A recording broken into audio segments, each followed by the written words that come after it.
Alors, est-ce qu'aujourd'hui, en 2025, il est encore possible de vendre de cette manière?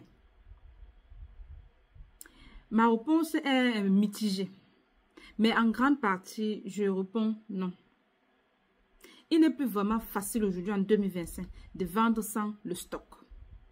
Si tu veux bien vendre en 2025, tu veux faire de vrais, comment dire ça, le vrai commerce en ligne. Moi, je pense qu'il faut avoir le stock. Au moins un minimum. Même si tu dois avoir 2 pièces, une pièce même de l'article que tu vends, il te faut avoir au moins le stock. Parce que tu auras besoin de créer du contenu autour de l'article que tu vends. Et il te faudra de temps en temps varier le style de contenu que tu vas proposer aux gens. Donc du coup, tu ne peux pas juste te contenter des simples images, des photos provenant du fournisseur, depuis la Chine même en plus. Hein. Ou alors des images provenant de l'administrateur du groupe WhatsApp où tu es. Il faudrait que toi-même tu sois, c'est-à-dire que tu crées des trucs vraiment qui font waouh. Hein, que lorsque les acheteurs voient, même s'ils ont vu ça ailleurs, mais chez toi, ils voient ça différemment. Tu présentes ce produit sur un autre angle. C'est de cette façon que tu vas mieux attirer les clients. Et puis, le problème de la confiance. Il y a beaucoup de clients qui se sont fait arnaquer. Et du coup, les choses que tu vas dire, on va d'abord donner une partie de l'argent avant de venir. Beaucoup de personnes sont réticentes. Beaucoup sont réticentes de dire qu'on va envoyer l'argent avant de gérer après. Sauf si tu es une ancienne, c'est-à-dire que quelqu'un qui est là dans le business depuis qu'on connaît, qu'on voit depuis comment elle évolue. C'est facile de te donner soit une avance, soit la totalité pour certains clients. Mais quand tu es nouveau, tu viens d'arriver là maintenant, c'est en 2025. Dis que tu vas vendre sans le stock. Et aussi que tu vas exiger aux gens de te donner une partie de l'argent, bien la totalité, avant la réception de l'article. C'est un peu compliqué. Vraiment, c'est compliqué. Et aussi, l'autre chose, c'est que les commerçants ont été malhonnêtes. Beaucoup ont été malhonnêtes au début du e-commerce en Afrique. Dans cette histoire de dropshipping.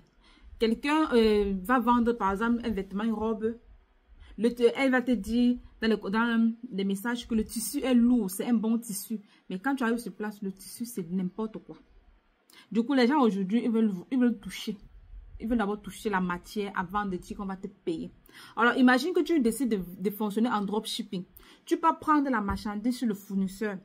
Tu peux maintenant livrer ça chez le client. Arrivé là-bas, le client touche la marchandise et te dit non. La matière, s'il ne me plaît pas, je ne veux pas. Alors, la personne te dit, je ne veux pas. Tu vas rentrer avec. Tu vas faire comment? Si c'est une marchandise que tu n'as pas encore payé et que tu comptais sur l'argent du client pour partir rembourser. Tu vas rester avec. Tu vas rester avec cette marchandise-là. Mais par contre, si au départ, tu avais quand même acheté déjà au prix de gros, tu n'aurais pas eu trop de problèmes à ce niveau. Et puis, je pense également que, deuxième chose, c'est que pour faire du dropshipping à l'africaine en ligne, il faudrait vraiment choisir bien le type de niche que tu veux faire. Bien que ce soit difficile, mais le type de niche. Il y a des niches qui sont difficiles de fonctionner sans le stock. Il y a vraiment des niches qui sont difficiles de fonctionner sans le stock. Quand tu as un petit capital, vraiment, choisis bien ta niche. Et la niche que tu vas prendre, s'il te plaît, fais un minimum de stock. C'est moi qui te dis. Fais un minimum de stock. Ce n'est plus comme avant. Parce que imagine, tu n'as pas le stock, tu as un client. Tu dois courir sur le fournisseur, voilà déjà le transport. Quitter du fournisseur pour chez l'acheteur, pour livrer. Et s'il ne veut pas, tu rentres changer. Ou bien tu vas faire comment? Et tu vois, c'est tous ces différentes petites charges maintenant sont en train de diminuer ta marge bénéficiaire. Donc pour moi, je pense qu'en 2025, faire du dropshipping à la manière africaine est un peu compliqué sans le stock. Vraiment, il faut un minimum de stock. Même si c'est une pièce de l'article, il faut l'avoir. Pour te permettre de créer le contenu autour de cet article. Pour te permettre de faire la démonstration, de montrer comment cet article fonctionne. C'est le minimum aujourd'hui. Parce que le consommateur en ligne, le consommateur des informations en ligne aujourd'hui, les consommateurs sont exigeants au niveau de la création de contenu pour pouvoir les coopter pour qu'ils viennent acheter ta marchandise. Il ne s'agit plus aujourd'hui de prendre les images du fournisseur de la Chine ou bien alors les images de ton fournisseur, de ton groupe WhatsApp pour dire que tu vas balancer. On ne balance plus. Aujourd'hui, on est dans la créativité pour vendre. Mais ce sont aujourd'hui les anciennes, celles qui au départ faisaient du dropshipping, au fur et à mesure ont progressé dans leur business jusqu'à aujourd'hui, elles sont assez stables et assez connues et ont construit une communauté solide, que ce soit sur WhatsApp ou bien sur les autres réseaux sociaux. Ces personnes arrivent à vendre aujourd'hui même sans le stock. Pourquoi? Elles ont bâti la communauté et elles ont continué à être honnêtes, elles ont été crédibles dans leur business et les gens peuvent leur faire confiance. Aujourd'hui, elles peuvent vendre même sans le stock.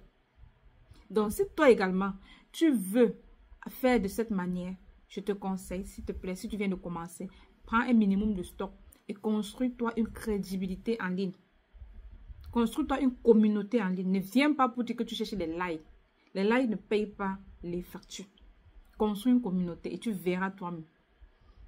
C'était Blandine Toussi. Je te dis à bientôt pour notre vidéo.